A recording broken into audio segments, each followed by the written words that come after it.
So Marquette misses Omax Prosper desperately. This is a much different team without him. When you have a forward who's 6'7", 6'8", with a 7'1" wingspan and 40-inch vertical, he makes the lives of his teammates around him much easier.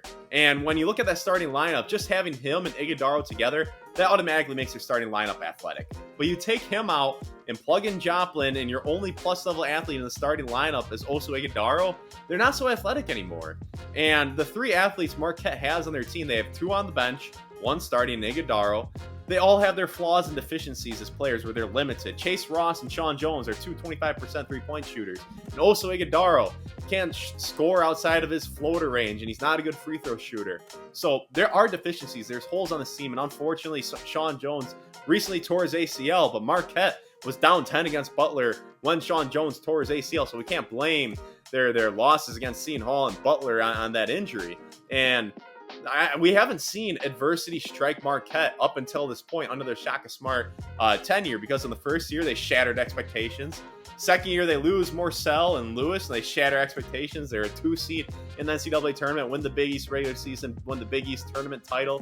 But now they had high expectations going into this year, and they've lived up to them. But now they're finally facing adversity, and I'm curious, how does Shaka Smart's energy and his antics, how does it resonate with the team, with the fans when you start losing? Because everything's great when you're winning. Winning solves all your problems typically. But Marquette relies on two savvy guards who rely on their savviness and their craftiness more so than any athleticism. They're not that athletic players, but they're one-dimensional in the sense that they love going left and they don't like going right.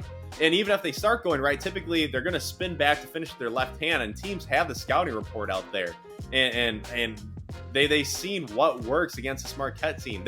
Marquette is now the hunted. They now have the targets on their back.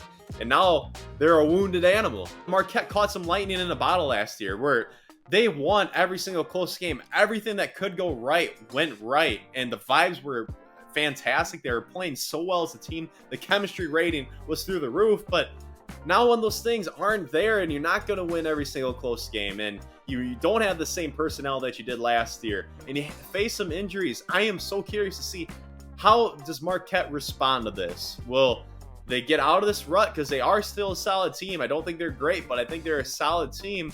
Or will we see more bumpiness along the way? But bottom line, Marquette is not the same team without Omax Prosper. If they had Prosper on this team, they'd be able to withstand the Ross and the Sean Jones injury easily. But this is much different. This is a different squad. The scouting report's out. Lightning isn't in the bottle as much this year, and I'll be curious to see how they respond. But that's all I got for you. Thank you so much for making it to the end of this video. If this is your first video with me, make sure to like and subscribe for more college basketball content. I'll see you next time.